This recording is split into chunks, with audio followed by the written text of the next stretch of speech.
Your mind's clear. And most people that use Kratom don't have access to healthcare or prescriptions or any of that regular medicine stuff. They get it from local stores or online. Let's do an example here. You're a young person. You don't understand how all this works. So let me explain this to you. When you get hurt in your older age, let's say you're 34, you work on a roof, you fall off and you crush your fucking heel, right? It's all shattered. The doctor 10, 15 years ago was like, that's fucked up, that really hurts. You're gonna need some opioids to kill that pain. And then the DEA says, no, you can't have those anymore. These doctors have to tighten up their prescriptions. And now you don't have any, you can't afford them. What do? You can take Kratom. It has the same effects, it's less addictive, and it's more gross. So that even brings down the use. You're not gonna use it as much. Kratom kills the pain in your body. It also cures social anxiety. The government's solution to stuff like this is always prohibition, which means putting more people in jail. How big is your appetite for the war on drugs? I'm sure it's small. It's shrinking every single day. Don't let them continue it. Don't let them outlaw more stuff. Good point. Thank you. You know, you probably hear people constantly talking about this horrible thing called capitalism. I have. Yeah, you've heard.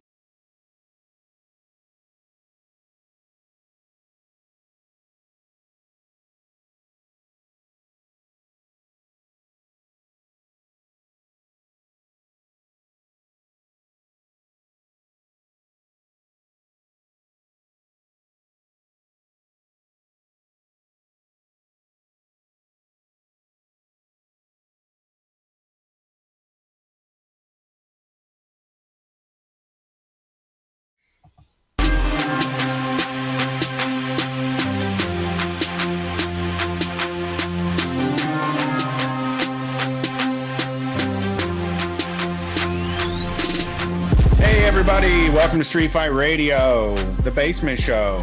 It's Wednesday night. You know what that means. Time for a street fight. The socially distanced version.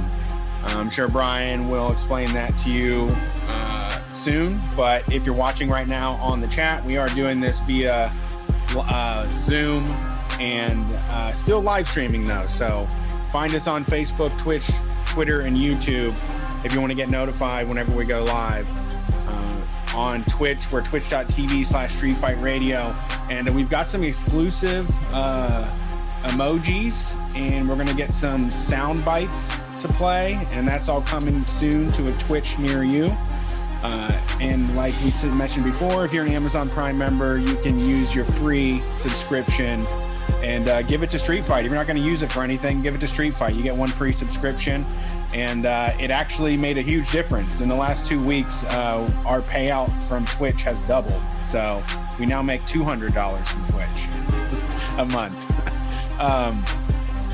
If this is your first time listening to the show, welcome. We are a big, bad community of working people that want to party and make a better world for all of us. And we're spreading this mess across the U.S. And we've been doing it for a long time, 9 years now. We've been the #1 anarcho-comedy radio show on any station across the nation. My name is Brett, and my co-host here is Brian. What's up? I'm at home. It's weird. It's weird talking to you remotely. Actually, it's not. We've been doing it a lot lately, but yeah, it still feels weird doing this show. I almost nosedived that intro because it felt like it was a practice run. Because when I looked up, you weren't there, and so I was just like, "What? Who am I talking? Who am I saying this to?" Yeah, it feels. It's very weird being in my office and not like. I mean, because we've been doing 100 million tons of steel remotely, but there's somebody else on the show at that time. So if it's just me and you, we've been in the same room, you know, for years now. So yeah, it's definitely weird. I guess I should explain what happened Sunday. It's not like a big thing, you know. Friday night at about midnight, my wife was like, my wife hadn't been feeling well, and she visited an urgent care, and they told her to like kind of monitor it, you know, hey, you know, pay attention to whatever's what's doing. Or no, she talked to her doctor and went in and saw her actual doctor. And they sent her home. And this is not COVID related at all. None of this has anything to do with COVID-19. She then at about midnight on Saturday or on Friday night was like, you think I should go to the emergency room? And I am of the belief that if you think you should go to the emergency room, you should go to the emergency room. You know, I'm with you on that. Actually, I'm not a hypochondriac, and I don't have that anxiety about stuff. But it takes some very hard lessons and watching some people do some stupid shit to avoid the hospital, you know. And that's if it's over financial things, like that's gonna always be what trumps it. But yeah, I mean, if I ever feel that way, but like as soon as you say it out loud, like I think I should go to the hospital, it's like, let's just go, let's find out, because that thought is very serious, you know. I agree. Like it's just, there's so many people that I know that like are like, should I go to the emergency room? And then like, nah, I shouldn't go. I mean, like really dumb like logic for it too. Sometimes they'll be like, well, you know, if I think I should go, then I probably shouldn't. You know, it's not important. Yeah, you're waiting for an ambulance at that point. You're waiting to like just go to sleep and then wake up in the hospital. That's the only way you're going to end up there. Right. And that's, so I was like, yeah, let's do this. And so I drove her, and then they were like, you know, I can't go in, and it would be stupid for me to go in. You know what I mean? Oh yeah, like, no. Why risk the exposure anyway? Even though they do test it, they only test people that are going into the emergency room, but they test all of them. Yeah. So I think they have a good idea of if somebody gets in there and they have something, then they know who the people were, and they wear masks, and you know, they're tracing that sort of thing in regards to like what is coming in and out of the hospital. Yeah. No, I mean, I looked into it, and I mean, they have separate wings for the hospital. It seems relatively safe. This is just like an over precaution. And it's also like, we didn't have to work on Sunday night. So it's like when you get to play hooky, but for real, like when you actually got a good excuse for hooky. Yeah. So I took her, you know, it really was like a thing though, that was very hard for, like, you don't want to make this stuff about you, you know, but like, I felt really bad that I couldn't be there with her. You know what I mean? Like that was really rough for me. 'Cause I mean, people who know me personally know that like she has sat in the emergency room with me many long nights, you know? Yeah. If I know you don't keep tally, because it would probably hurt to see that data. Yeah. I mean, I've definitely been the one that's gone more than her, you know? Right. And that was tough, man. That is a really tough. I think she was telling me, which she wasn't telling me that night, because you know, it was real late at night, and I was like kind of trying to get some sleep because they had said they were going to admit her. And she told me yesterday, or maybe it was earlier today, whatever, it doesn't matter when. She told me like, it's actually like kind of nice to be there by yourself. Oh yeah. Because like, you know, you don't have to like, you know, you can just go to sleep as soon as whatever happens, you know, and like you're not managing the other person's feelings. Like you're not sitting there like, I have to entertain this person or talk to him. Like you just want to be quiet and sit there in your misery or whatever it is. I don't want to like feel obligated or feel like I can't do what I want because my family's sitting there watching me, you know, right? And so holding my hand and saying like, I will never leave your side. Yeah. Yeah. So she texts me while she's there, and she's like, they gave me morphine. And I was like, well, now you're just having like a hotel night. Like that's kind of something I want to do. But she's okay now. And it's all fixed, and everything's okay. And the call-in show will happen Sunday. And we're just being cautious. And I didn't find out till the day that they tested her for COVID.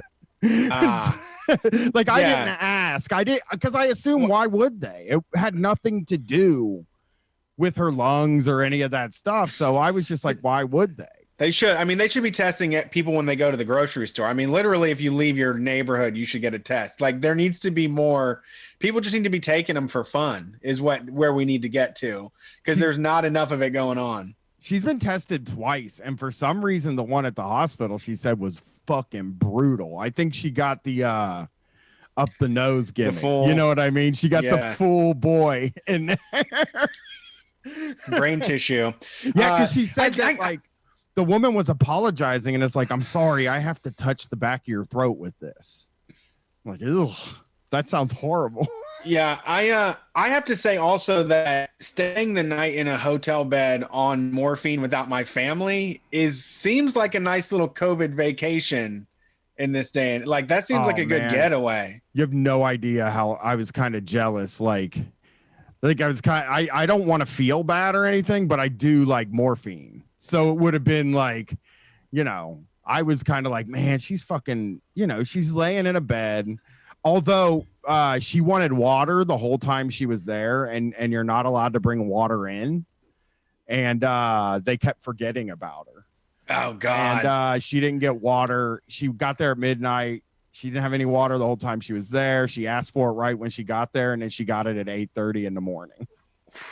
Yeah, that's like a devil's curse to that little enjoyable thing there. It's like you get to night in the hotel on morphine, but no water. Like, right. And like, that's the thing though. That's something where like, if I had been able to be there, yeah, I could have got her the waters. You can't just get up and leave at COVID times. You can't just get up and walk out. You're not like freely walking around the hospital right now, you know? Yeah. Yeah. Very it was a weird weekend, but everything's okay. We'll be back Sunday, so you ain't gotta worry about us. Everything's good in the Quinby house. But Gwen's back at school, so I thought I'd hit that a little bit.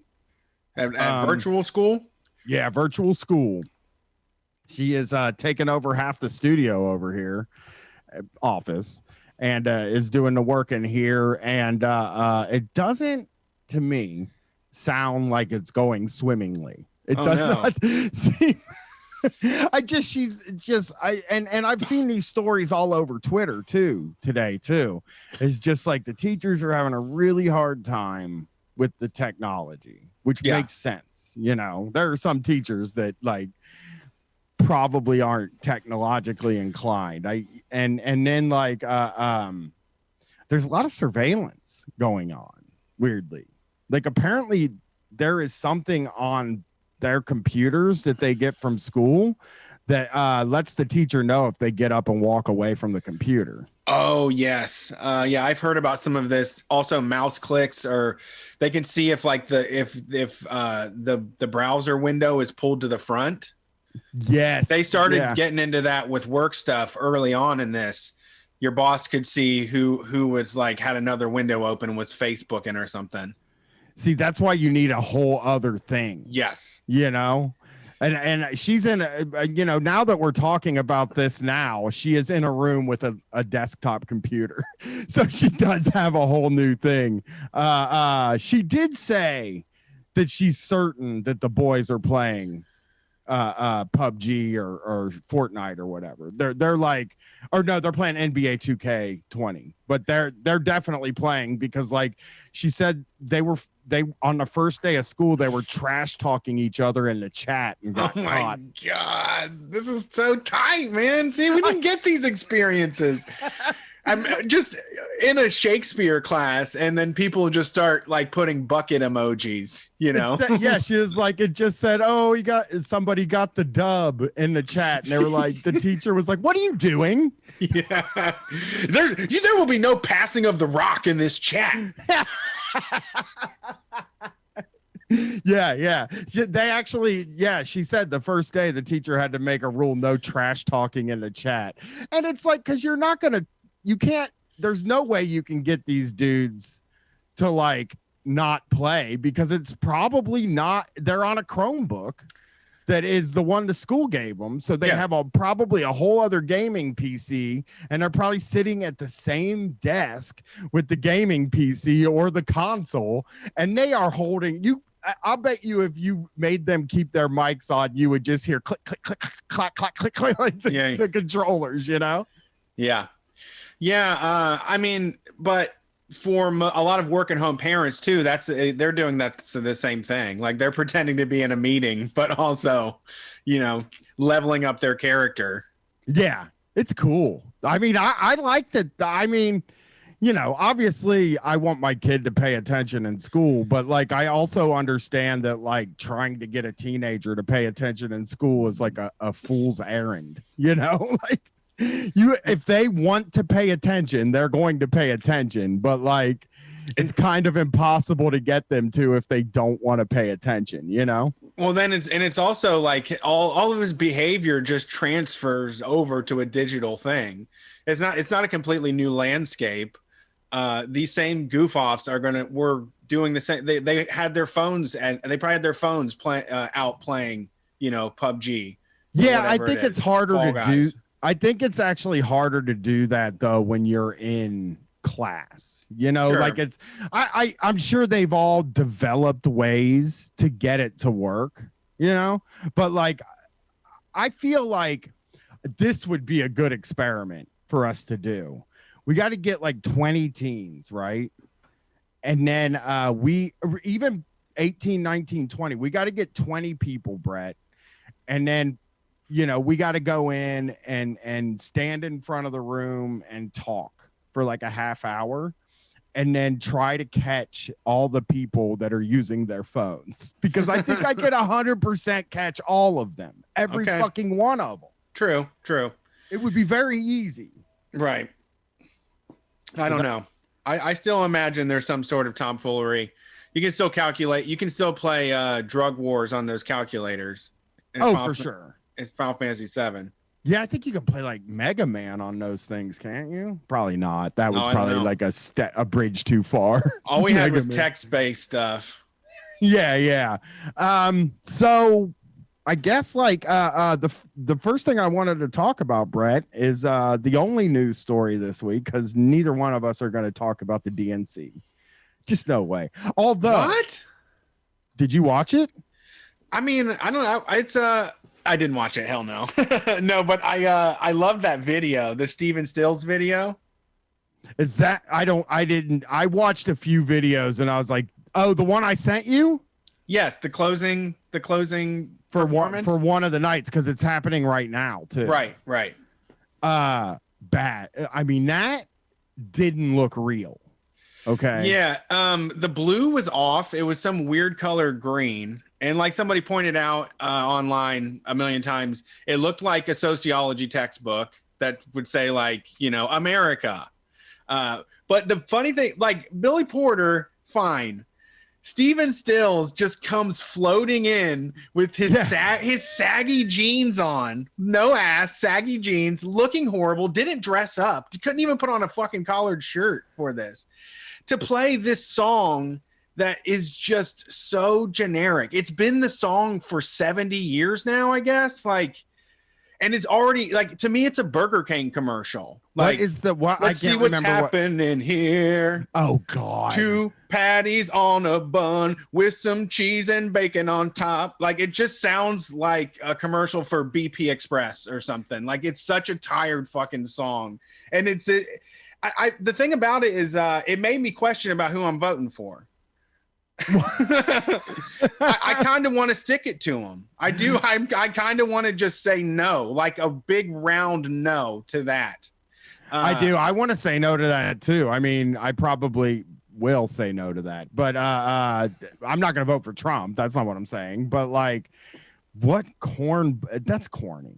That was very cornball shit. So corny. I mean, that's what they're good for.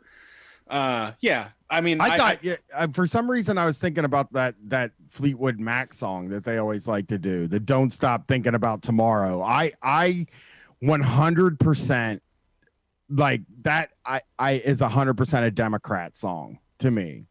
The "Don't Stop Thinking About Tomorrow," that one is like build back better again. Yeah. I mean, I can't believe how bad it looked. There was one more clip And since we're at a diminished capacity to do the things we want to do, I can't play it, Brett. But holy moly, did I see a really great Amy Klobuchar clip. Did you see that one? The behind the scenes picture? Well, no, I wasn't looking at her feet. Oh. No, during her speech. Oh, no, I didn't see it. So one of these libs posted like Amy Klobuchar slayed tonight. Like was just, they were saying like, look at this burn she gets in on Donald Trump. And, you know, I don't know if you know this, maybe we talked about it. She's very famous for having told the same joke through the whole primary about Trump's hair. So she starts telling this joke. She's like, Trump is trying to defund the post office, but he might not want to do that because he's going to need a change of address form in a few months. And then she does that thing that people do when they tell a joke that they're really impressed with. Like after, you know, the thing I'm talking about? Yeah. He's going to need a new change of address form in a few months. And then moved on to the next part. It was just like, that was perfect. That is the Democrats right there. Yeah, love them. Yeah, so still undecided voters, as always, on Street Fight Radio. Can't wait to see what the RNC has to produce. You have to call yourself undecided if you're in entertainment so that CNN will have you on as an undecided voter, which is always my goal. We want to sell Street Fight shirts to Republicans and Democrats. Yeah, who said that? Who was that? Michael Jordan. I think said Republicans buy Jordans too. He did. Well, and then if we get on, I mean, we're going to make shirts that say undecided voter for undecided voters too. We're also going to make shirts that say, I don't think I'm going to vote this year. Maybe for the Green Party candidate. What if we could do a stunt. We could do a publicity stunt where we just come out and say, folks, we're just dang pickled by this. Like we really don't know where we want to go. We've been hardcore leftists for so long and we're so mad and we really got to be swayed, you know, and we'll go either way. And then we'll see how many interviews we can get. It's like Kevin Costner in that movie, except for like he wasn't asking for it. And we're like, no, interview us. I'd love to tell you my opinions. Yeah. You know? Yeah. But the big news today that happened was Trump canceled Goodyear. Do you see that? Have you seen this? Have you heard of this? Yeah, I think I saw a little bit of it. I saw some like Occupy Democrats pages showing Trump inside of a car with Goodyear tires. I mean, what are you going to do there? You can't what do you do when you immediately... Like he just decided to cancel them today. He can't retroactively erase all the pictures of him in Goodyear cars. But it is funny and it is like a really good unfair jab at him, you know what I mean? Which is fine because he's always unfair, you know? Goodyear, I like Goodyear just because it was like some of the best Formula One racing was on Goodyear tires. And so there's a lot of hats and shit that say Goodyear, like Ayrton Senate ones. So I'm fine if he's against it. I'll take I'll do a protest against Trump and buy a Goodyear hat. Yeah, I like the blimp. Like I like that Michelin Man. Someone was talking about the Michelin Man, like why you would trust him. And I thought Michelin Man looks pretty trustworthy. Yeah, I mean, I could never figure out what he was, which bothered me. You know, it's like that's like a bad logo where you're like, is this guy like a pile of white tires? He was, because tires used to be white before they started putting carbon in them. I thought it was rich people tires were white.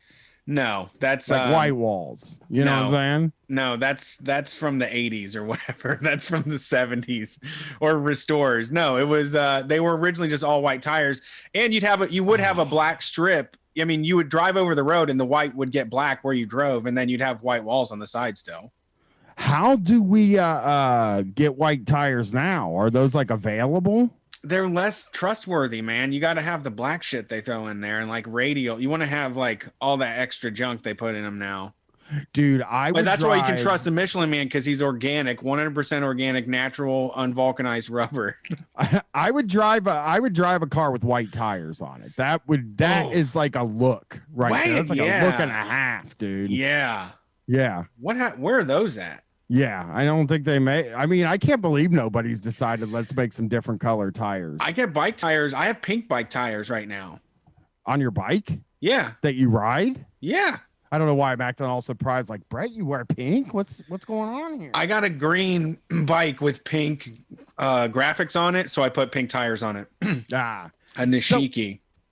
So what happened was Goodyear announced a ban on MAGA hat. You're not allowed to wear MAGA hats at work, Okay. you know, which that's fine. You know, I mean, not fine. I don't want to say fine. You should be able to wear whatever you want to work. I don't believe in uniforms. I can't fucking stand uniforms. What I'm saying is, like, I don't think that a business would want a MAGA hat guy like standing at the counter at the place, and Yeah. only because, you know, a bunch of your customers are going to be offended by that. Like, they're not taking a political stand. They're like actually taking like a no political stand. You know? Yeah.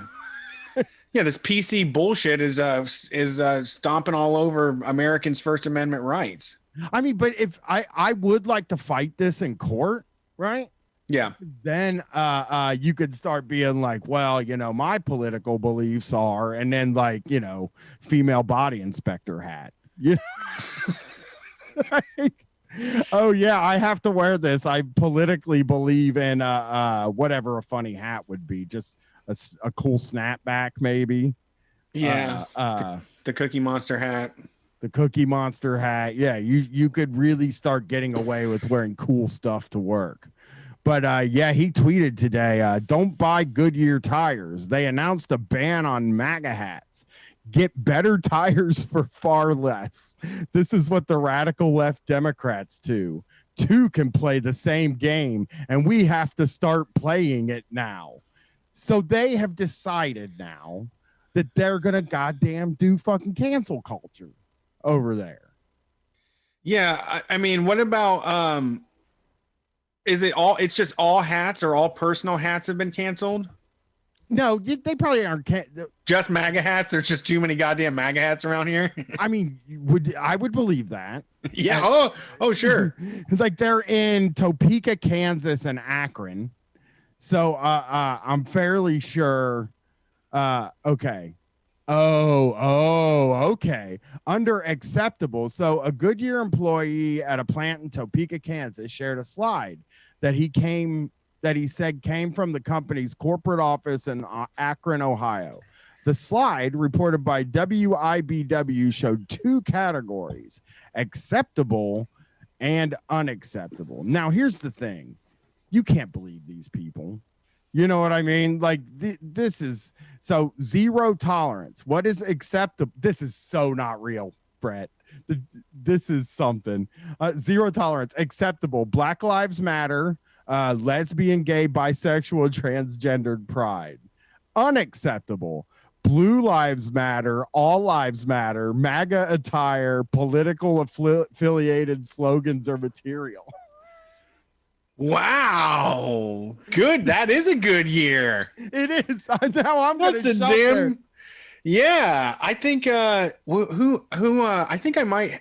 I don't know who makes the Continental tire. That's the tire I have on mine. Oh yeah, you gotta get rid of those. Now you gotta go. Now we have to, you know what? The Democrats do cancel culture, so the Republicans are gonna do cancel culture. And you know what the Republicans do? They buy a bunch of shit because somebody said something they like. So now we gotta go and buy extra Goodyear tires. Yeah, it's up to all of us, you know, folks. The voting is one way to win this war, but buying our way out of it—that's where our power is. Fill all of your woodsheds with Goodyear tires. They burn just the same in the case of emergency. Goodyear, increase production. we're going to buy so many tires, you're not going to know what to do with them. And you're not going to be able to. And then we're going to dump them in like a river because we don't know where to put them. And I will proudly wear my Black Lives Matter shirt, and I expect everyone at the register to do the same. Yeah, it's actually Goodyear. This is real.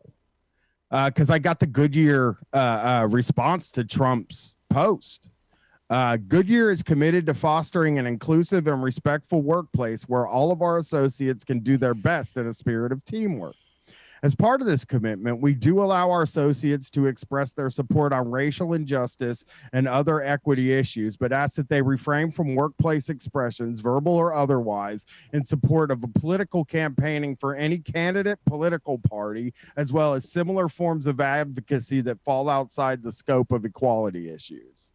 So are there videos of people slashing their tires yet? Is that happening on TikTok? I don't think so, but I mean, that's funny. If they are, I haven't seen. I don't think they're gonna do that anymore because we keep making fun of them. You know? Yeah, I think after you've burned most of your possessions and everything you like is no longer available to you, you do have a period of reflection. Yeah. Yeah. You got a lot of extra time to figure out what you're gonna do besides get angry at a pair of shoes. Yeah. Yeah, for sure. So good on you, Goodyear, I guess. Actually, I don't like Goodyear anyway.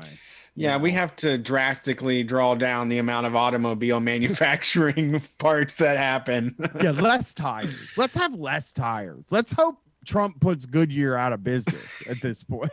All right. See, another vote for Trump. That's not a vote for Trump. That's just, it is crazy that the president, like that was the news today. And then also the news today was that they asked him what he thinks about QAnon. And he was like, well, I hear they're good people and they like me. So it's fine with me.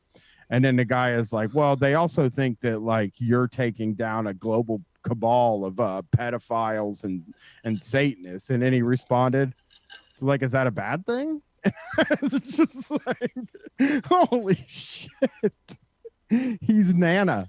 Like he has the same information that your grandpa has. That like who would be considered your racist uncle has. You know what I mean? I don't know. I'm surprised he doesn't know it as much. I think I don't know. I think he may be holding back some.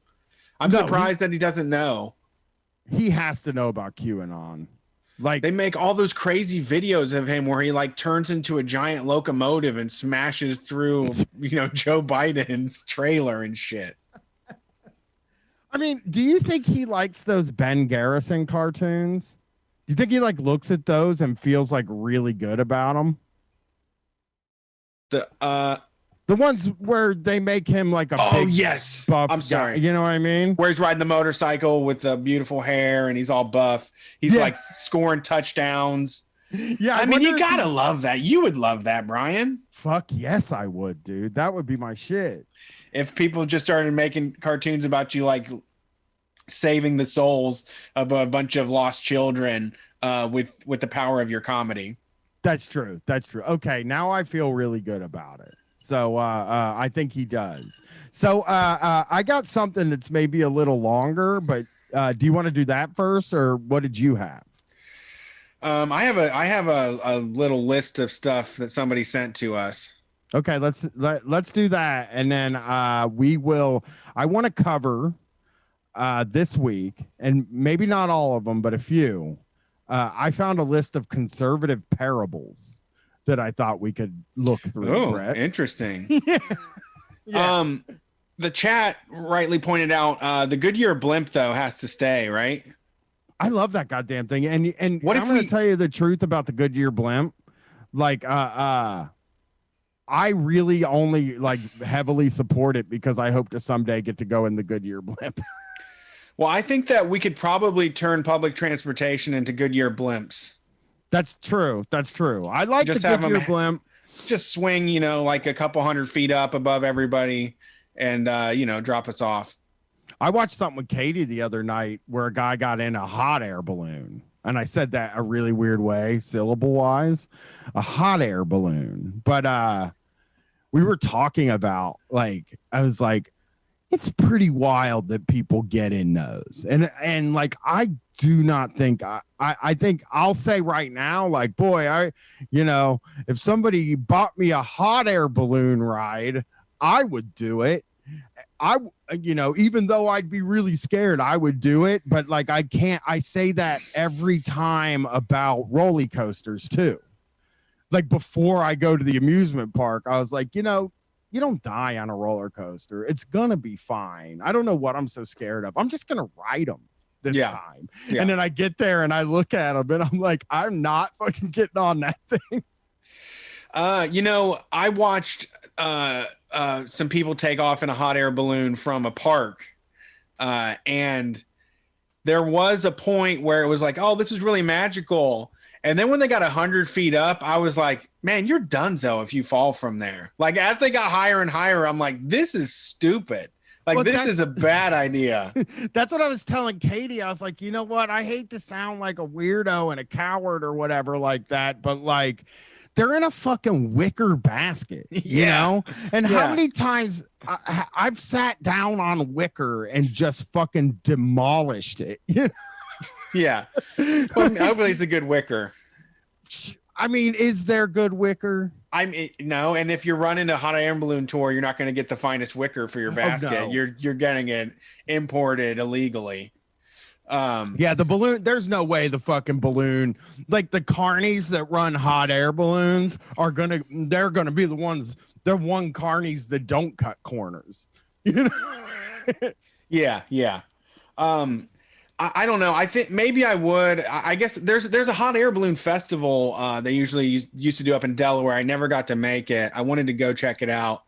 But something about the heights on that, I just doesn't add up. For me, are you afraid of heights? I never thought not at all. That. No, not at all. Oh, you're just like, you're in the same boat as me where it's like, well, it's a fucking wicker basket. I think I took skydiving off my list too. I wanted to do it forever. It's just like, I don't know. I like there's the way the game of life works. Like at an earlier age, I feel like you got more roles. Like you got more risky roles that you can take. So some of this stuff I just got to cross off because hot air balloon accident would be like a perfect way for me to go out. It would just be weird and wild and out of nowhere. It'd create a big sensation for the show. It just seems too likely to me. It just makes me sad to hear you say that, dude. Because I want you to skydive. If like there's this thing that you've always wanted to do, and now you're just like, well, I'm 35, I can't do it now. It's like, oh, because like all the stuff I wanted to do. I mean, again, I'm not a fucking thrill seeker kind of guy, so there weren't a lot of things like that. But like, I guess like the only thing I can really compare to that is like I'm 41 and I still get in mosh pits, Sure. I mean, but the danger levels, I don't know. Yeah, there's definitely but you do, like the first time you skydive, you skydive with somebody like attached to you. Yeah, I know. I know. But I just always, I have this now. I just really something about I don't know, the internet or something, the way that my brain story makes is that like I just think of like really dumb moments where someone does something stupid on accident and you're all like, oops, and then your just lights are out. Like I just think of like, oh, I'm in this hot air balloon. Oh shit, tripped and fell. Or, oh, the operator forgot to change his panel. And as we're figuring out, then we just become a ball of fire. Yeah. I mean, I do see that. That's the kind of stuff comical death. Like I just imagine, I'm just now expecting a comical death. Like it's just going to be like slipped off my bike and then, I'm gone.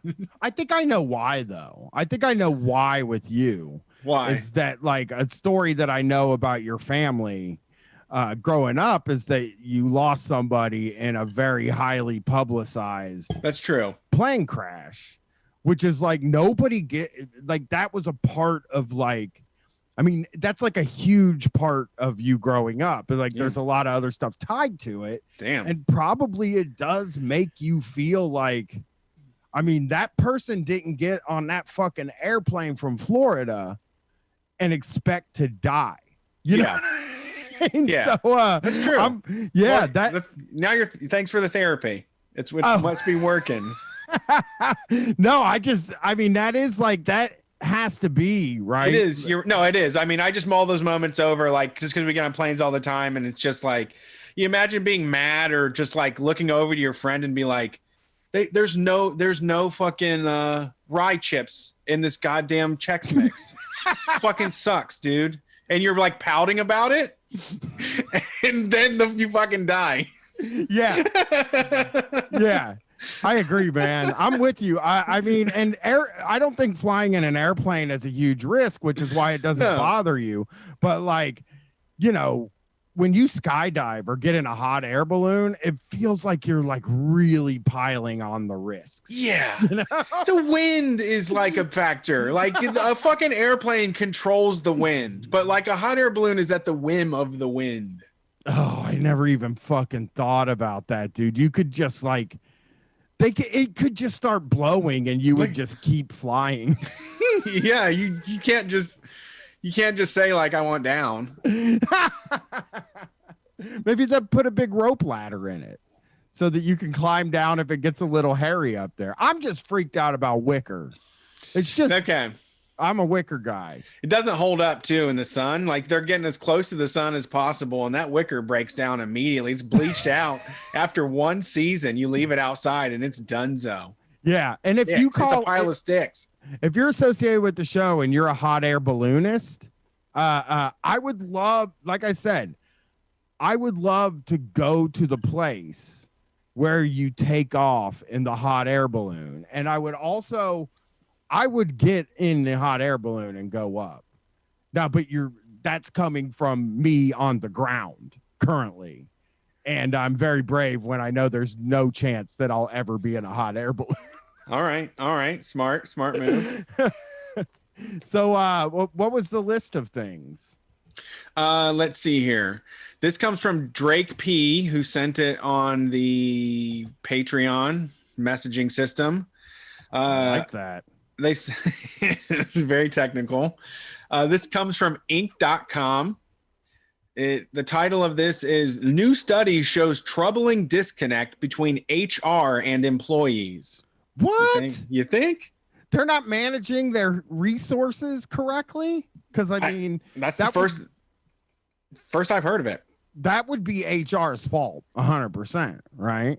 I mean, they're in charge of the human resources, and we're just sheep that are doing exactly what they tell us. Yeah, we're the resources. We're the company's resources. None of the blame can be on the workers. This is all 100% a failure of HR. Also, I think it's funny because I've read a lot, I read a lot of these stories from an HR news perspective, like I read a lot of them from that, and they really I mean, they really know how much you dislike them, I think is part of it. And they know that you don't trust them. And I don't think anybody really does trust them. I mean, they are in an impossible position. It's an awful position to take, but it's like you have to be an extreme rule follower for the worst possible people that are trying to grind the resources into dust, Well, and also like you are protecting the interest of the company above all else. Right. You know, like that's the part of it that would be, I think would be soul sucking. It's the parts where you're like, no, I understand that shit. I understand that like you're having like it's not your fault or something like that, but like we can't have this in the company. We have to fire you. And it's like, when put in a customer service situation like that, it sucks. So it only stands to reason that like, that job, I don't know. I just think the only time you come in contact with them is when you're in trouble and when you get hired. and Yeah, fired. and this is the answer to a union. This is like because because an employee is just a resource that needs to be managed. We're told that getting to deal with HR is the most liberating work experience there is because we can be judged on our own merits and all of that shit. Right. And yes, exactly. And It like, also means we can be shoved out the door for any reason whatsoever. yeah. And it's a friendly, it's like, it's supposed to be a friendly relationship, but like there probably aren't a lot of time in history where management and the workers have had like a good relationship. And there's a reason why there were unions, you know, because we pretty much have we understand that there is no relationship to be had with management, you know, not like a healthy, good, You can't fair expect relationship. you can't expect managers to have the best interests of the employees ever. There's no reason that the company would hire somebody to have employees' best interests in mind. Yeah, that's they're shooting for not that. Like they're shooting for the lowest possible amount of benefits and money in order to make the highest possible amount. Like it's like you are an inconvenience to them. Yeah. To the people at the top. It's like we're just an inconvenience to them. It's like, God, I wish we didn't have to fucking pay them. We have to. Give 'em stuff. Well, come down to HR. We have to pay for you to get your fucking teeth cleaned and your eyes checked and all of that bullshit. So I have to walk you through this. I have to walk you through your retirement. You know. Yeah. Oh God, that's another thing that just like you jogged in my head because holy shit, man. Like the other times I saw the manager was when she was just the HR person at the cable company was when she was just fucking taking so much heat for like one of the we're cutting your insurance benefits. You know what I mean? Yeah, Oh, hey, you know, we're raising the cost on your insurance and we got to do a meeting, but it's like it's not all bad. You know, we have like a lower price plan where the insurance company actually picks your doctor for you. And so there's that. It's like, I don't know. I also remember I worked at Abercrombie after they had gotten trouble for some racist T-shirts. And part of after the court case had closed on a racist T-shirt lawsuit. And part of the mandate was diversity training. And so you had HR and Abercrombie, the worst fucking people in the world, coming in there to tell you how to be sensitive and shit and how to and the whole time I was just offended. Like, how about you first? How about you change what's this fucking workplace here before you start telling us that we're the problem. Right. Yeah, exactly. I would love to get my hands on some of those diversity training videos, you know, just this or any really HR videos. If you can get us HR videos, please send it to streetfightradio@gmail.com or, you know, message me on Twitter or Brett, or the Street Fight account, like whatever way you can get a hold of us. If you can get your hands on human resources videos, any of them, we would love to see them, you know? Yeah. So here's what it says. Employee experience is a nebulous phrase. It has become a buzzword, with companies claiming that their employee experience is better than the next. Turns out, HR professionals and employees don't actually agree on what it means. They share such differing experiences at work that it may impact company culture. Just may. Topia, an HR tech company specializing in managing distributed workforces and global talent mobility, issued a new survey, Adapt or Lose the War for Talent, Why Your Employee Experience Needs an Upgrade, conducted by Method Research. The survey polled 1,000 full-time employees aged 18 to 64 at large enterprise companies in the US and UK. Here are 4 indications that HR and employees are not on the same page. I mean, did that gobbledygook make any sense? It did make sense. And first of all, the name of this company or what they do. Topia. method and then- research. Yeah, go into like when they said what they do. Like you're reading it and you're like, Topia, they're It's an HR it's shit. I fucked the second word up. Topia, an HR tech company specializing in managing distributed workforces and global talent mobility. that is a fucking ridiculous thing to say. That is, Imagine. So what do you do? What do you do, mate? And someone just says that. We specialize as an HR tech company. We specialize in managing distributed workforces, global talent mobility, adapting or losing the war for talent while your employees' experiences needs an upgrade. some guy has a fucking swimming pool and 6 sport cars because he's decided that he should open a business that does whatever that is. Yeah, that's a good point, actually. So in this, nobody knows what that is. Like, that is not a real job.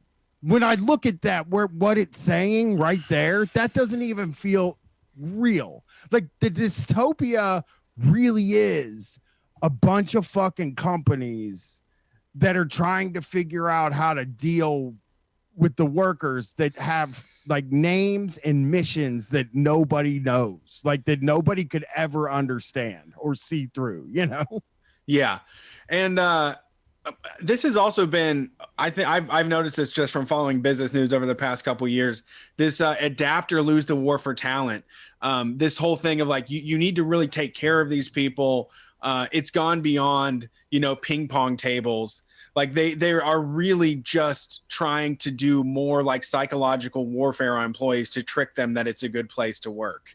They're like, what's the next thing is like a vegan vending machine that'll do it. Yeah. And the writers, I wouldn't say, I'm sure the writers that are writing these articles probably feel like, well, I think this is a press release, right? Oh, yeah. Like this is 90% a press release. But I think that like the people who write this might have like lofty, like they're kind of like, you should give your employees a raise if they deserve it. You should give them money. You know what I mean? But like in practice, they just don't do it. You're right. They give you a fucking company picnic when my wife started and they had a company picnic at Kings Island.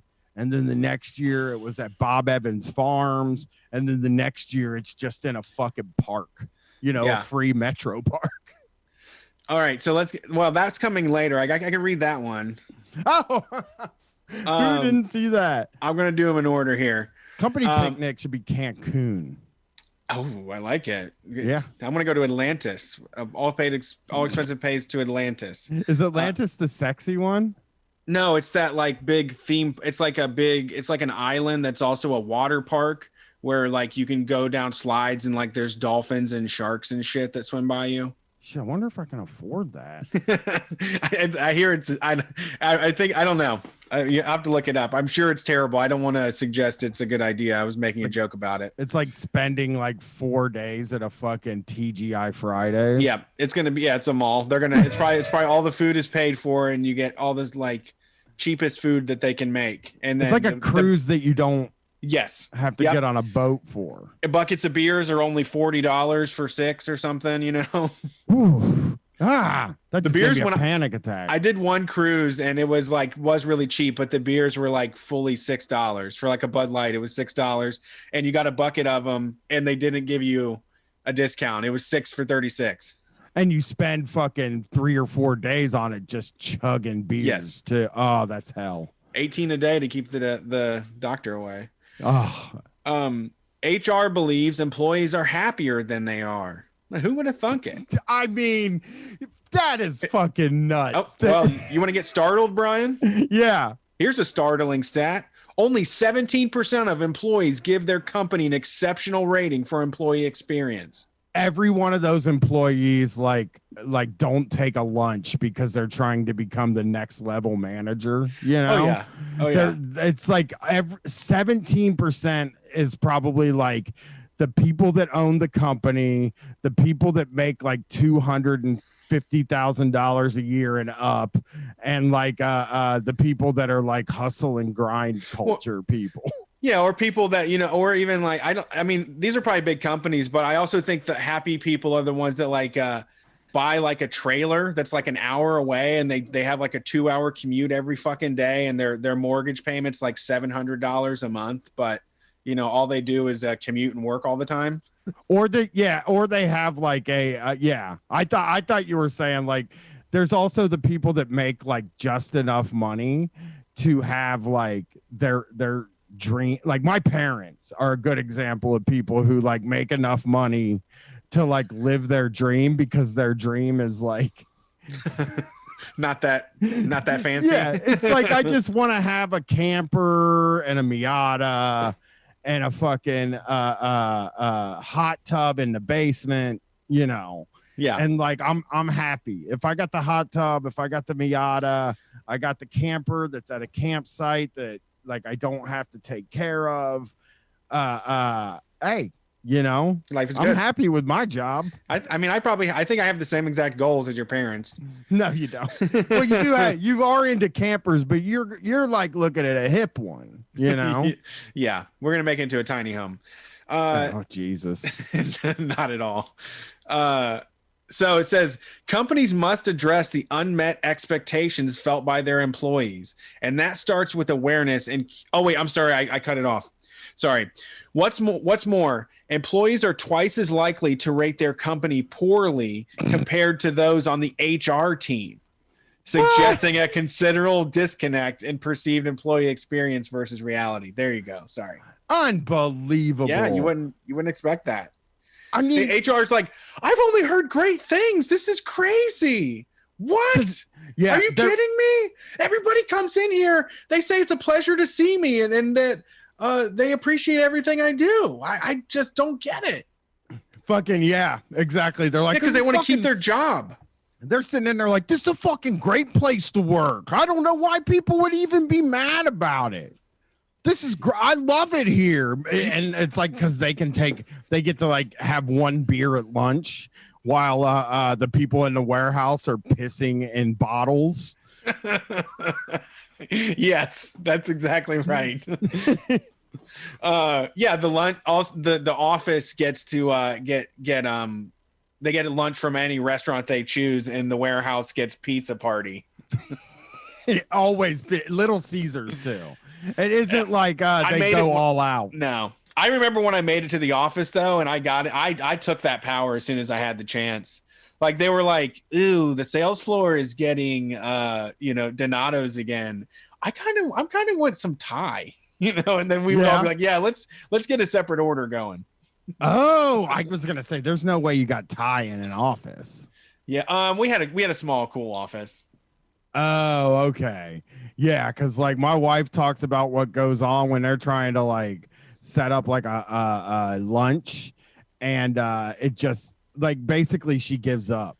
She's just like, okay, fine, Chipotle or Buca de Beppo. That's like nice. The two places where it's like it's just safe because everybody likes spaghetti. Yeah. All right. Companies must address the unmet expectations felt by their employees, and that starts with awareness and curiosity from HR, says Euclides J. Marin, head of solution engineering at Nakisa. His name is Euclides. You don't want to know that. You don't want to know also what people actually think. Like they don't really want to hear. Yeah. What happens. That's you would hear. That's your advice. Here's Nakisa says, the engineer at Nakisa says, HR professionals must find a way to obtain honest feedback from their employees about what changes need to be made internally to satisfy employees and provide an exceptional experience. A great way to do this is to collect and track employee sentiment and feedback. Just get like one of those IKEA buttons where people can leave when they're leaving. They can just hit a frowny face anonymously if they want. Some HR person is going, he's like, they just read this, they just read this thing, and their big suggestion is, let's hook them all up to a lie detector test and just question them. I don't like what the problem with that would be. Yeah. We did, we had a one of these meetings at the cable company, and it really did work out. in a way, where it was like it was the guy Denny. He was the guy in New York, right? Like, Okay. he's the toppest Big time. level guy. He's very big time, right? And Denny was like coming in for 4 days. He was going to be around Columbus taking a look at stuff, and the managers they went fucking nuts because Denny was coming, you know? Yeah. It was like really horrible. But then what they didn't know was that Denny was going to get little groups of the employees, like basically the service technicians and all together, and then the installation people all together. He was going to take them in a room without the manager and ask them what their issues were with management. Wow. And the next day, management had a way different attitude for about 2 months. Yeah. Oh, sure. Like, he scared them. I'm not saying that like he was a good guy. Yeah. I'm just saying, you know, if you can figure out a way to get people to open up and really talk about their feelings, that is actually kind of worth something.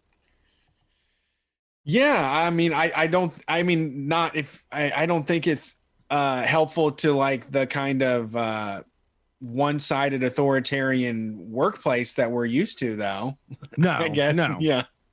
I mean, and again, it also is like they should address it. And, you know, something I've learned just out of all the jobs I had was that, like, even if something is addressed, you can never expect your job basically changes every day. You know, nothing ever lasts to even more than like 2 or 3 months down the road, because they just tinker and tinker and tinker with the processes and try to get more efficiency out of you. So it's like you basically, that is the perfect argument for a union, where Yeah. it's like, we need somebody that's constantly communicating these concerns, Yeah. instead of a bunch of people that work in offices right next to each other that like haven't talked to anybody except to hire or fire them in 6 months. Well, and like you talk about, the big VP comes out and all the employees are like, we hate the managers. They do all this stuff wrong. And then he tries to say this information to the managers to convey it, but then also wants the same results. You know, like, what if you went to your managers and were like, hey, we're all worn out and we can't keep up productivity? Like, they'll just say you're fired. Like, there's no, like, they don't care. They want you to get your job done. Like I've always said, that you are costing them money. They see you as every hour you're there, you're costing them money, and they want the most they can get out of you. And they don't care about your personal health or life or any of the other shit involved. They just need you. You're a resource for them. They want the work to happen. Yeah. So number 2 is HR feels more pressure than general employees to hide their true selves. And I'll read bull fucking pucky. I'll read the whole thing. Just, in recent months, diversity and inclusion, and then it says in parentheses something to know, maybe D+I. So there's probably going to be new developments and probably a new global workforce for the D+I industry coming in the next quarters, I'm guessing. Oh my God. So it says D+I. Diversity and inclusion has become an even more important topic of conversation for business. Almost everyone agrees that D+I is an important part of what makes a good employee experience. I love my D&I. Whenever I get to work, I'm just like, give me my D&I. Not D&I and then my coffee. D+I. D+I. Hey, what's the D+I index look like today? Just wondering. I'm not seeing the enough D out there or I. So I want you guys all to like talk to each other about and see how we can fix that. This is kind of funny though, that it starts with that. And then the second paragraph, it feels like kind of a leap. The problem is 1 in 4 employees do not feel comfortable bringing their authentic selves to work, fearing if colleagues knew certain truths about them. such as their political beliefs, it could harm their career growth. It can, though. It can. Yeah. It can. But I was thinking, I didn't see the career growth part, but I was thinking like when they're talking about authentic selves and like their D+I, they're like, we want to have Buckeye fans openly working next to Michigan fans. Yeah. Yeah. I mean, we want everybody to be proud of their team. That's why we let you pay $1 every Friday to raise money for, the food bank, so that everybody can show their team spirit. It's funny also the part about like they don't want to say their political beliefs because they feel like they'll get in trouble. I mean, part of that is because you're specifically discouraged from talking about unions. So if you are a leftist, right, like you just if you want to keep the job, you have to sort of hide certain parts of your ideology and belief system, But like also, if I was a manager, I don't think there's anything that you could do to have me get over the fact that you're a Trump supporter. You know what I mean? Like you could completely change all of your beliefs. That would be fucking great. But if I'm looking at who to promote, if you are like way into Trump, like you're definitely not ever going to get it, Yeah, it sounds like the Goodyear model of, yes. of D+I, the Goodyear model of D&I. But do you see what I'm saying with like, it is like a real minefield. Like they're saying like, oh, these people can't express their political beliefs, but it's like, it's constantly politics like permeates in every single part of this relationship you have with your job. And just also, also the type of people that do HR are fucking awful conservatives. It just doesn't, it's going to attract a lot of, I don't think it attracts them. I'm sure there's some people in there, but I can't imagine it attracting any like worker or labor rights type person. No, it's a lib job. I think it's a lib job. It's really? Like, yeah, like the hip lib. But I might be wrong because, again, we've talked about this person we know that worked HR, quit the job, and I was like, oh, I'm impressed because they worked for Amazon. And it's like, they quit their job because of the ethics of coronavirus. They were like really let down by how they handled coronavirus. And we were like, that's like really, that's really admirable. And then like we found out that it was like because they took any precautions, I guess, from coronavirus, and it was like turned into being a pandemic person, right, and a conservative. I was like, whoa, how the fuck did that happen? Yeah, well, so this is funny because the last paragraph says there's a different kind of pressure on HR than general employees to be neutral. So I think of neutral, I just think Republican that can bite their tongue. Yeah, I see. When I think of neutral, I think of like the people that are voting for Joe Biden to get things to be like they were in 2015. I think of people that don't mind enforcing the rules and making someone suffer or cry or hurt, and can really just go home and be like, well, those were the rules. I mean, that's what the employee handbook says. Right, but that's also like a lib trait too. When you think about the fact that like they're like, this state, Texas, didn't want to do a mask mandate. Now they're one of the highest coronavirus deaths. Hey, enjoy it. Or like the hey, they closed another factory in West Virginia. How's Trump working out for you? Like, okay.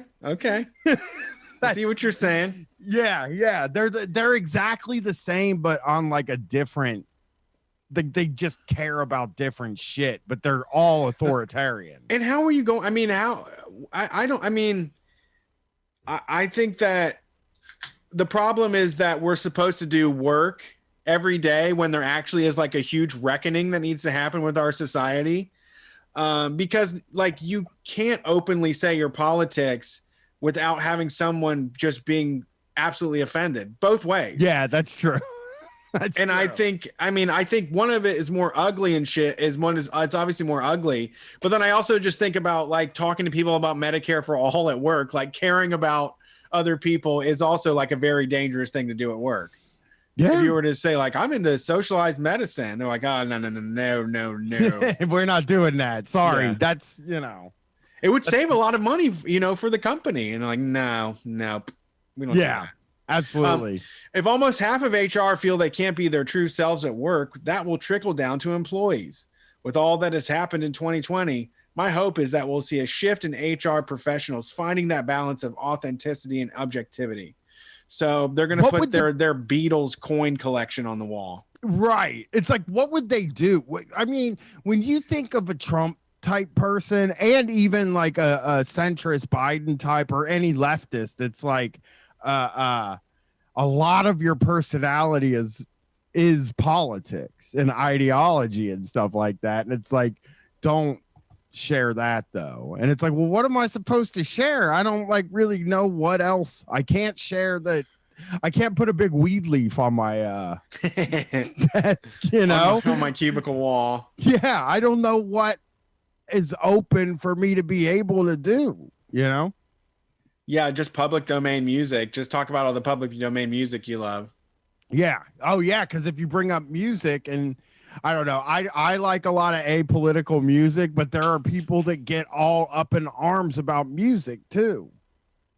Yeah, it's tough to be in HR, man. Is it too bad for them? You can't. I think they shouldn't be allowed to like enjoy any of that stuff even at home.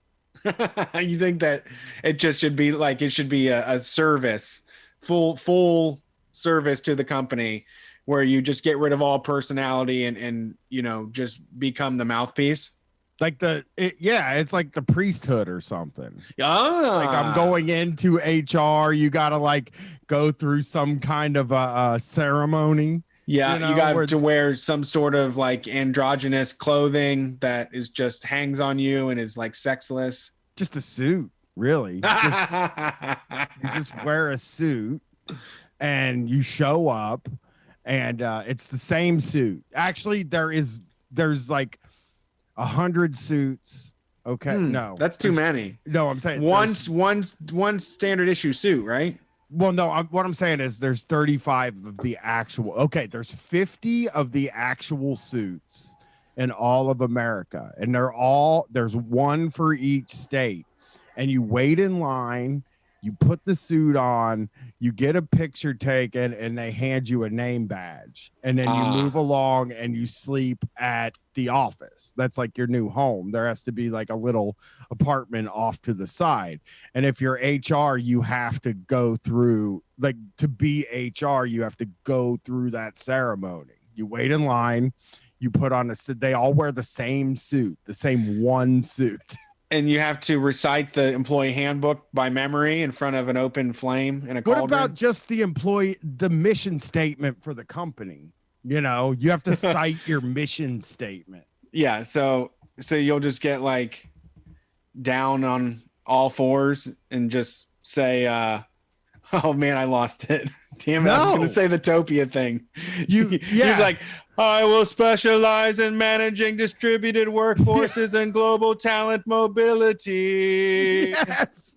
Yeah. And then you have to live what I call the objective life. Aha! Wow. How logical. Yeah. Yeah. You can only deal in logic, and you can only protect the company. You have to be hyper vigilant to protect the company that you have sworn to protect. I love it. Yeah. Yeah. Well, this is perfect. This is how HR people should be hired, really. Well, here's another thing too. We could help them out. We can help out with HR by getting rid of them. It says number 3, employees say they are spending more time on HR related tasks than they should have to. True. 58% of employees are spending more time on HR. Yeah, I just said that. Than they feel is necessary. And on average, they say they are speaking over half an hour longer than necessary. They're literally looking it down. They're like, I should have been done 30 minutes ago. Like they have a clock rolling. What's funny is to think about how they got that information, right? Like they got the information like Glenn in HR always fucking blabs on, and he always has to talk like 30 minutes longer than the meeting even had to be. Yeah. Yeah. That's how they heard in that. data form. Yeah, that's the data of like everybody making all of the complaints you've made about HR. That's 40 million hours per month that employees waste on HR tasks, with an estimated 8.15 billion loss in productivity across large companies in the US and the UK. Wow, that's a big deal, Brian. I mean, I don't give a fuck about productivity at all, like zero amount. We said this about Goodyear earlier. Tires should be like, we should stop making them anyway, you know? So yeah, we're the done. less that are getting made, the better, in my opinion. Yeah, smart. Yeah, there's not really like the company never figures out how the best way to go out of business, like how to like stick the landing. Yes. Yes. It's like reverse the harm, slowly work on reversing the harm that you did until it bankrupts you, and then run away. Yeah, for sure. The last one, we all know this well, says in big bold letters, HR overestimates how important office perks are to employees. Okay. What, like getting paid more money? I think people like more money. I think if 100% of people would report like getting more money.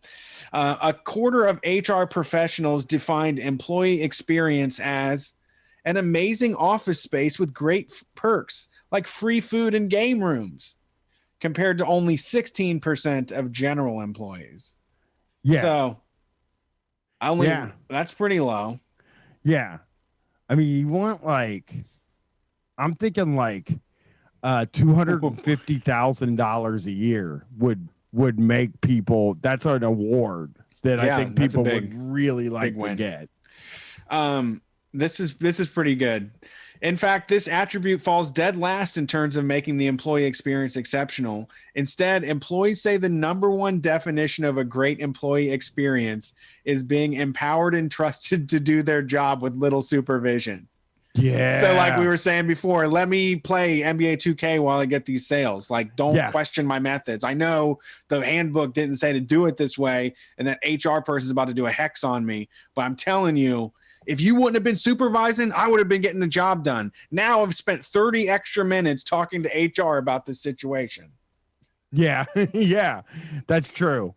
I mean, truthfully, the thing that's the saddest about this is that this is fucking right, dude.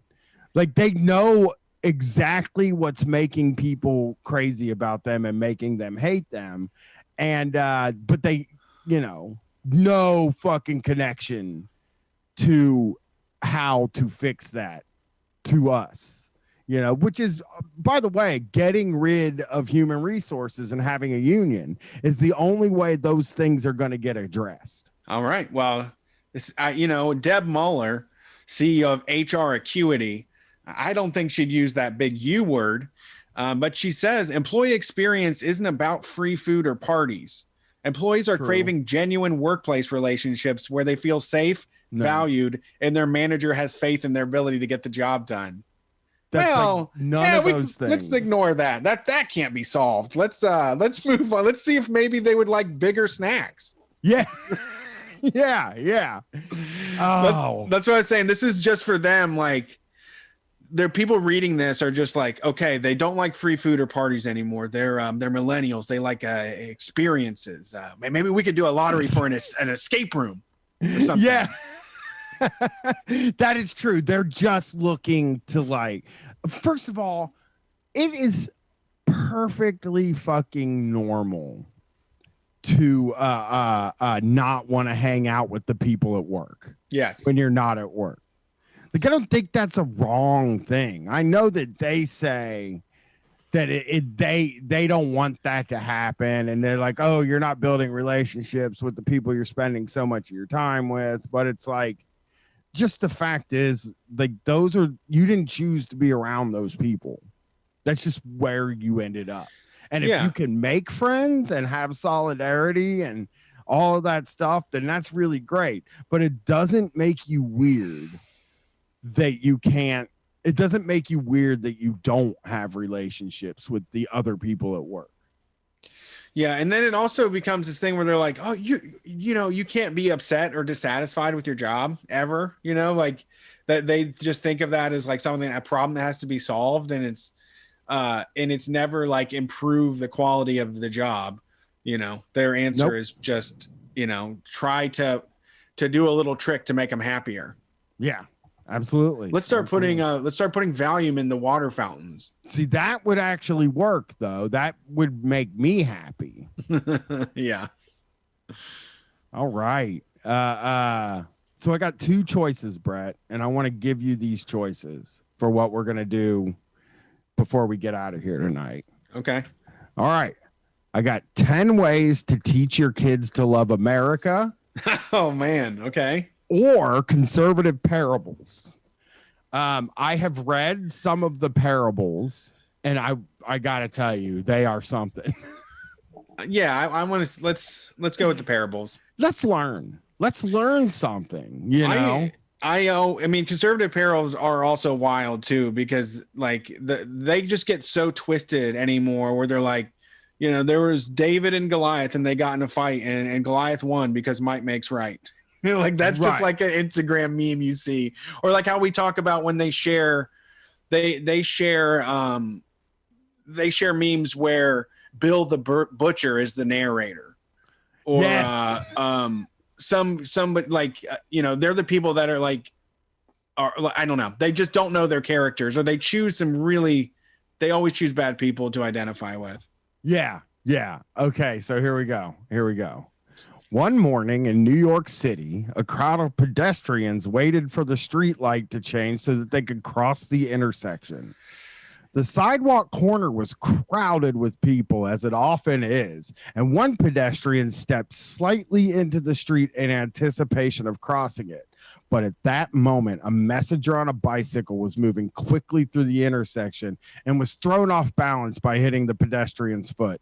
The bicycle crashed, destroying it beyond repair. The crowd gasped in horror, but the bicyclist was unharmed. His bicycle, however, had been ruined. One bystander, observing that the fault was due to the pedestrian, wanted to donate so that the bicyclist could buy a replacement, but the bystander could not afford to give him much money. So instead, the bystander took out a $5 bill and handed it to the bicyclist in front of the crowd. Others then followed that example and made donations of their own to the bicyclist. Before long, he had enough money to buy a replacement for his bicycle and was back at work by the afternoon. Okay.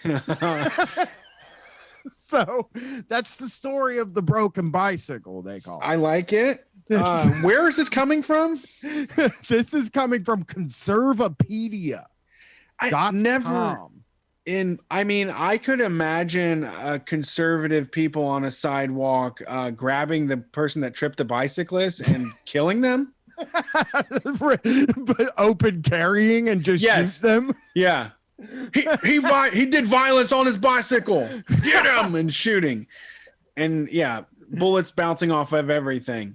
Never in my life could I imagine a conservative coming out of their pocket for a stranger. Like, I mean, I think they would just look away and cross the street most of the time. They're not good with interacting with people. And they're definitely terrible at magical moments. Also terrible at like managing a crisis. You know, it's like, if there's one thing we've learned about them, they cannot measure or manage crisis. They don't deal well in crisis. Yeah, well, I'm glad. I mean, that's a great story. I mean, it kind of is what the internet is right now. People fall down, and then you go to a website, and people give you $5 to fix, you know, whatever it is. I mean, before long, I think the last sentence of this is truly like more twisted than the Joker. Before long, he had enough money to buy a replacement for his bicycle and was back at work by the afternoon. Yeah. Like, that is twisted to me. That's the best part of the story. Are you kidding me? Some manager somewhere didn't have to call HR to report that somebody wasn't there. He was late though. So there Oh was yeah, he that. definitely got in trouble. Yeah. I mean, he was probably super late too. Like, because this whole process had to happen. Then he had to go to the store and buy a bike and then get to work. So it doesn't wash very well. This is probably a fiction story, I guess. Right. Here's the next one, Brett. This is going to make our listeners mad. And maybe some of them will be happy, but this one got me. A smoker was in a drugstore to purchase a pack of cigarettes. Short on cash, he emptied all his pockets in order to scrounge up every last penny he had. The cashier counted all the change, but found out it was 10 cents short of the total required for the cheapest pack of cigarettes. This is such a weird beginning to a story. Yeah. He's 10 cents short of the he's trying to buy the cheapest pack of cigarettes. The smoker desperately turned to the man standing behind him and asked him for a dime. The bystander clearly had a spare dime. I don't know, probably was holding the dime. He was flipping a dime. Yeah. Yep. Well, this is my flipping dime. I can't give you this one. Too much luck in this one. Should the bystander give the smoker a dime so he can purchase a pack of cigarettes? The bystander, who is generous by nature, did something more difficult for him. He denied the request and instead urged the smoker to kick the habit.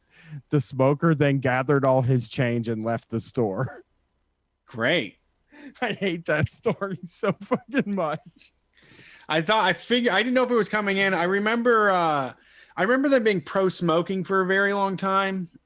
So I didn't know if it was like, thankfully we got this guy his cigarettes so it could be just like the Marlboro Man. Basically the same. Well, no, because the bicyclist didn't ask for any money. I think right. Is the key between these two stories. And this is a parable about enabling. This is like, if your child has a problem with drugs, you just ignore them, don't give them any money, and cut them off until their life gets so bad they decide to turn it around. Yes, this is a great tough love story, but it's tough. It's like, because I love the sentence where it says the bystander, who is generous by nature, did something more difficult for him. Yeah, sure. Is that really more difficult to just be like, well, maybe you should quit smoking? I know nobody's ever told you that in your life. Yeah, I mean, that's, sometimes it just takes an angel out of nowhere to save your life from cigarettes. You don't have enough money to buy them.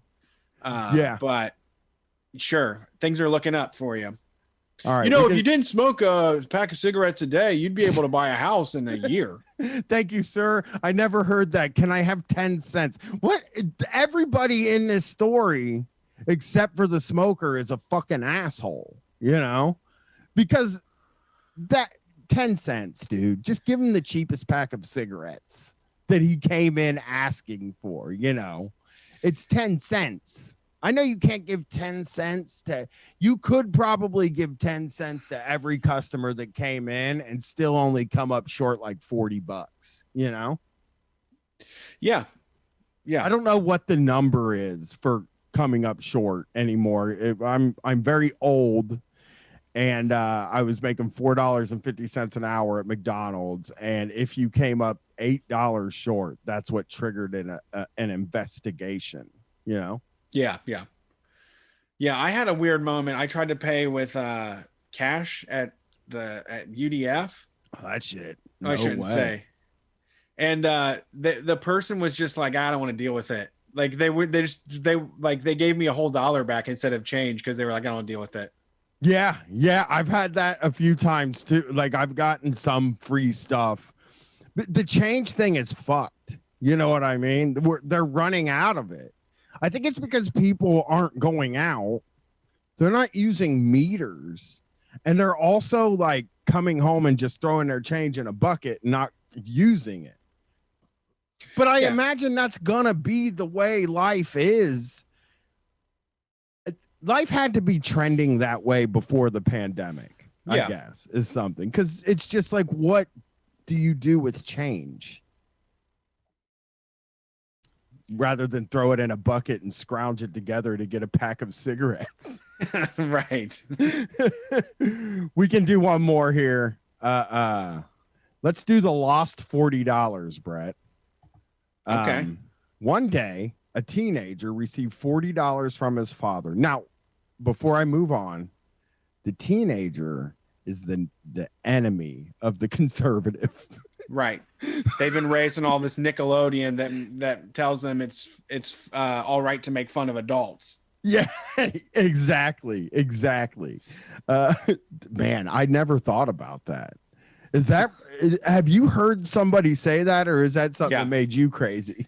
No, I know. I don't mind it at all. Like, I think it's funny that there are older people that think that their kids like went off track because the cartoons and shows that they were letting them watch all day long told them not to trust the parents. Like, I'm not scared of my daughter's media, in that way. Like iCarly, they think that, well, iCarly didn't have parents. Yeah. That's a bad one. But oh my God, I gotta find some of these articles next week because I gotta see this, because like it is true that they do teach you that you can like make fun of your parents and stuff, but they do also have like usually a stern speech at the end, Yeah. No, I mean the whole thing is like goofing off, and then it's like why you can't goof off or have fun. Like I don't know what they're talking about at all. Like growing up, they had you can't do that on television. And I know that for a period that was slightly controversial because it was kids. I mean, the name in itself is slightly controversial. Yeah, Jonathan Dennis in the chat just posted, my mom wouldn't let me watch You Can't Do That on television because it made fun of adults. Yeah, it did. It was like an edgier show. Like people were kind of freaked about it. And when I was a kid, because it was like, maybe this is a little too edgy. These kids are getting over on adults. Yeah. It was like cracking on them. Yeah, cracking on them. They made fun of this adult's shoes. Yeah. That's, I wear bad shoes so that they can have nice shoes. I'm not going to get disrespected by Nickelodeon.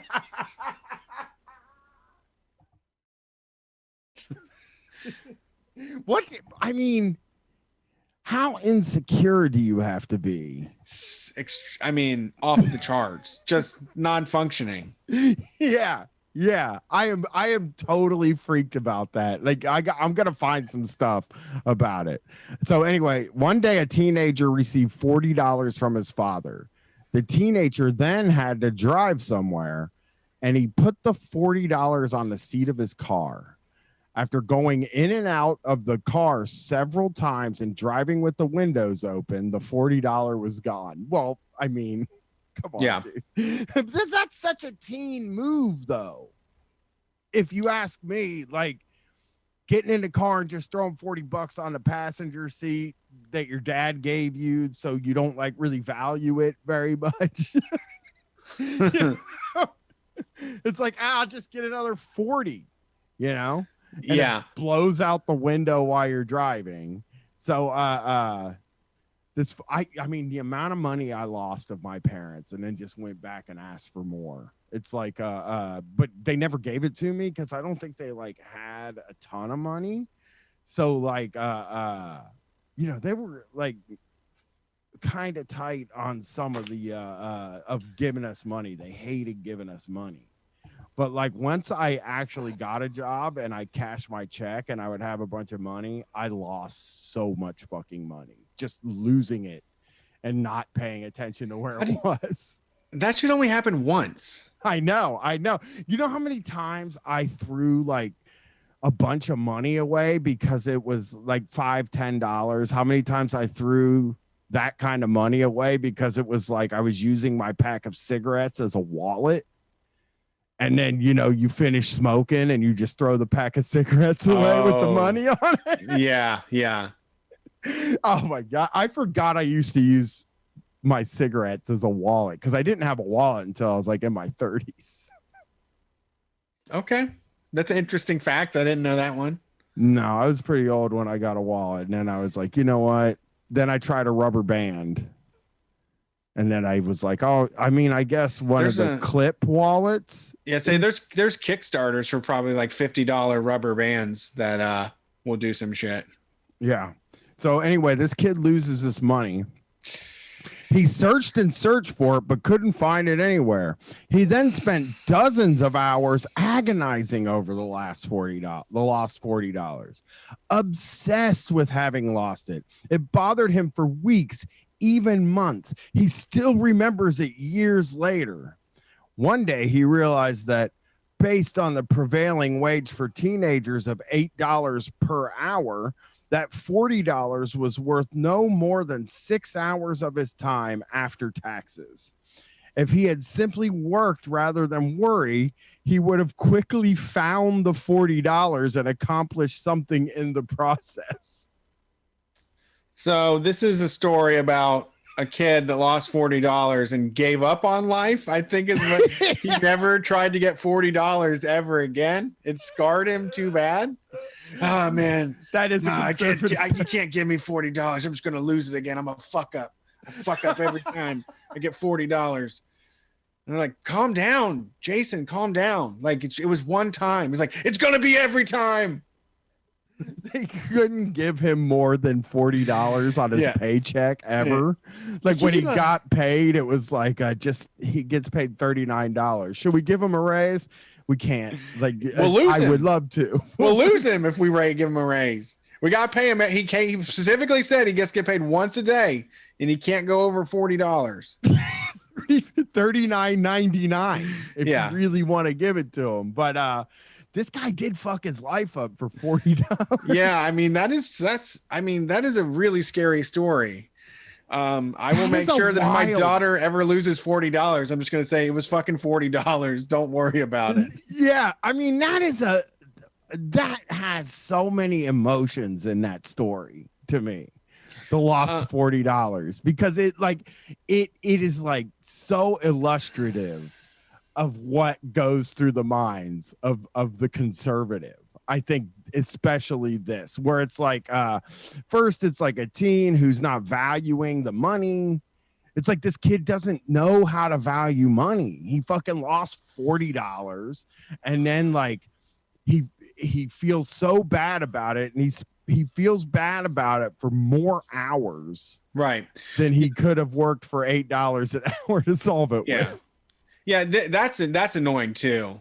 That's one of those things. They're just sitting on the sidelines like, oh, you've been frustrated your whole damn life. You're 79 years old now. You're almost in a coffin, and you've been talking about that $40 your whole life. Okay. But also it's obnoxious because the kind of people that write conservative parables do not know what other people think at all. They have no idea of what another person's mind or what they should or shouldn't do. Yeah. So that is the show this week, Brett. That is the remote show. I had one more. Is it a good guy with a gun parable? We're gonna come back to these. I think, I like them more often. Here, we can do one more because it's fun. A skinny young man with limited athletic ability had a determination to do his very best and win. Okay, that sounds like a new puppy racing movie or something. Yeah, it sounds like that sounds like a middle school movie. It's just weird to call him a skinny young man. Skinny is like thin. Say thin. Skinny seems like such a fucking weird word to call somebody. Not for conservatives. True. I'm surprised they didn't go with scrawny. Yeah. He picked the high jump event, but could clear only about 5'3", nowhere near what was needed to win any competitions. But he worked tirelessly, trying all techniques for jumping over a bar. Still, he couldn't improve to the point where he could win. I have like 3 guesses of where this goes, but since I already know, do you have a guess for where this story goes? My guess is that he fails miserably, but accepts his life as a nerd and becomes Bill Gates. Oh, well, that would be dark actually, but no, this is it. Maybe it's not as bad. It's like the thing I am thinking of is like that he well, let me read it. Yet he did not give up and harnessed his competitive spirit to invent a revolutionary style of jumping back first over the bar. Though lacking the athletic gifts of his competitors, the young man improved his jumping ability by a foot and more. He began to win and considered his success to be a fluke and his approach to be He began to win. His peculiar style attracted mockery and name calling as people derided his technique as the flop, but that didn't faze him, and he continued to jump in the direction opposite to all of his competitors. Despite winning the National College High Jump event, experts still considered his success to be a fluke and his approach to be a joke. I mean, this guy's a winner, and he's still getting ridiculed for being a maverick. Isn't that how the way they do it now, though? Well, that's okay. Is that the story of the guy that revolutionized fucking high jumps? Yeah, when it came time for the Olympics, no one considered the young man to have a chance, and his more athletic competitors were favorites to win the high jump event. The whole world was riveted to the television screen as the young man flawlessly cleared every height as the bar raised and raised again. When the bar was finally raised to an Olympic record height of 7 feet 4.25 inches, only the young man and his flop were able to jump over it. He cleared the bar by several inches and won the gold medal in an incredible upset. Virtually immediately, everyone else, including those who had mercilessly mocked him, began praising and imitating his style. To this day, it's known as the Fosbury Flop. Well, that's great. I'm trying to figure that out. Well, that's the old. You can put your mind to it. You can do anything you want in this world if you just try really hard and never give up. It always works that way all the time. Well, there's something to the ridicule is the thing, like that people are going to call you ridiculous for not wearing a mask. Yeah, but they're inhaling all of this mask particles. Yeah, but in the end, they're going to die from inhaling mask particles. Exactly. Yeah, and then you'll be revered, and you'll be revered as the new facial fad, which is the clean faced Brett. That's the new. People keep telling me that nobody has ever made money selling Avon. I am different than other people. Avon's a bad choice. Plexus or something. Yeah. No, all of them. This is just an American Jesus tale. And I watched one of these so-called conservative parables last night. The movie The Greatest Showman. Do you know it? Yeah. I haven't seen it, but I know of it. It is a musical that is about the Barnum and Bailey Circus. And it's extremely stylized and streamlined. And it literally starts off, a guy loses his job and he has this dream of making an oddities show and turns it into the greatest show on earth. And the whole thing is just a fucking lie about how one person can change the world, with this revolutionary idea, and basically just ripping off all the performers. Yeah. The Greatest Showman was kind of funny too, though, because, there was like a really tall guy and there was a short guy and there's a bearded lady and then there was the tattooed man. Yeah. So like every time they were out there singing about like the troubles of being a circus performer, I was always like, that guy chose to do it though. Like he's not Dog Boy. Like he like, oh no, I had to get my whole body covered with tattoos. Like no one will accept me now. I'm like, my conservative parable was like, that's what you should have expected. Yeah. I want to do this one more, Brett. This is great. A conservative conference was scheduled for September 25th, 2001. Okay. So, expecting most attendees to travel by air. Unfortunately, on September 11th, 2001, there was the 9/11 terrorist hijacking of airplanes and a national crisis resulting in the grounding of airplanes for a week and a widespread panic. Aren't parables supposed to be out about like rabbits and tortoises and shit? No, conservative ones. They don't even know what a fucking parable is. This is, hey, listen, this is from Conservapedia. Their tagline is the trustworthy encyclopedia. So, and that man's name was George Herbert Walker Bush. Like, ooh, wow. Brett, this one, you might want to scale it back just a little bit. Like over the heroics at the end of this thing. I just got to tell you. As a result, most conferences were canceled and the few that were held were poorly attended. Airplanes flew nearly empty for several weeks after they were allowed to fly. Though he expected few others to attend, one conservative rejected the objections of his family and flew out to the Congress.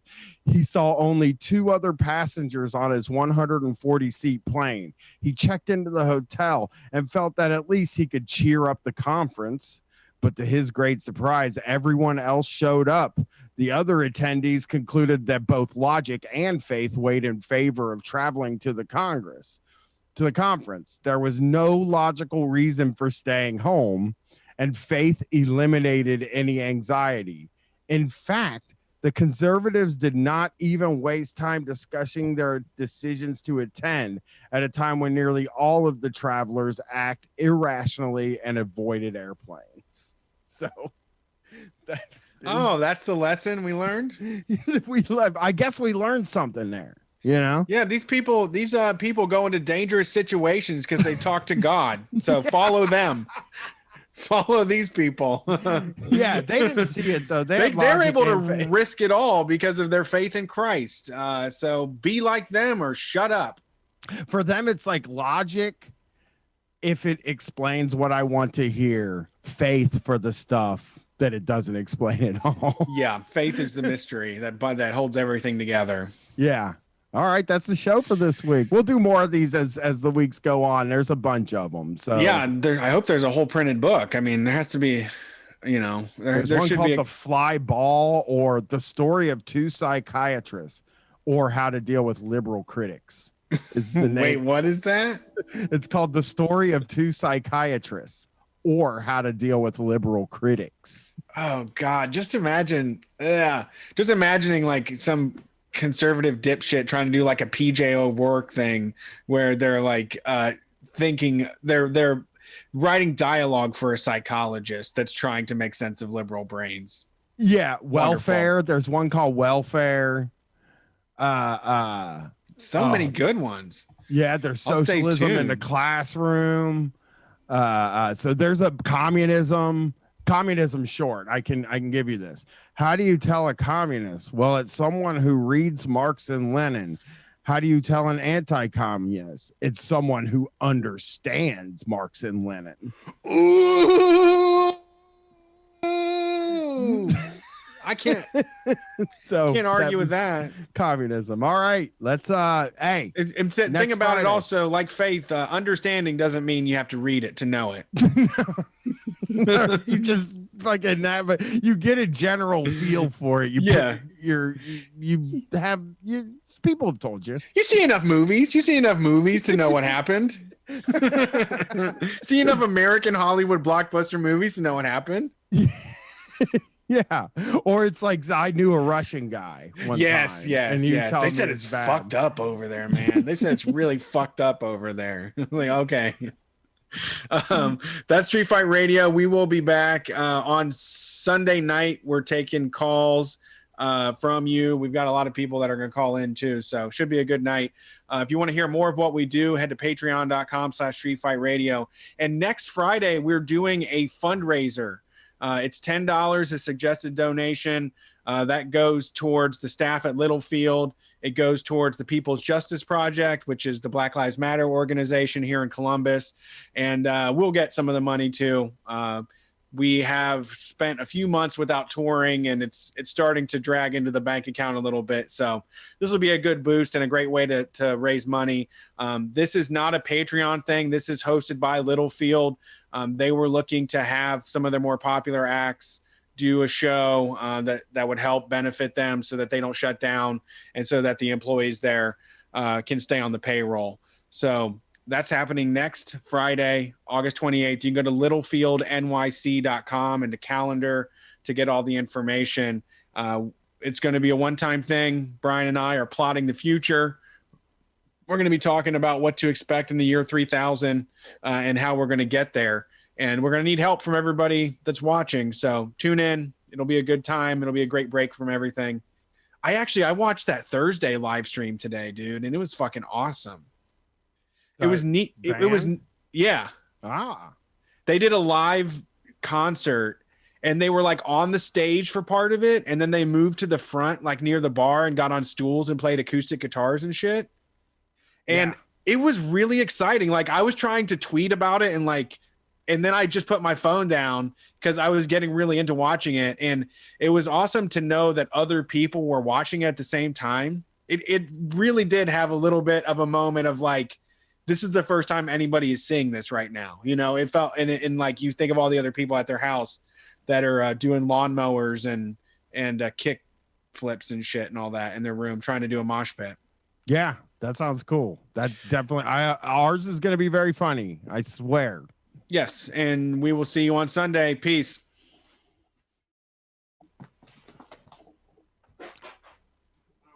All right. Where am I sending this?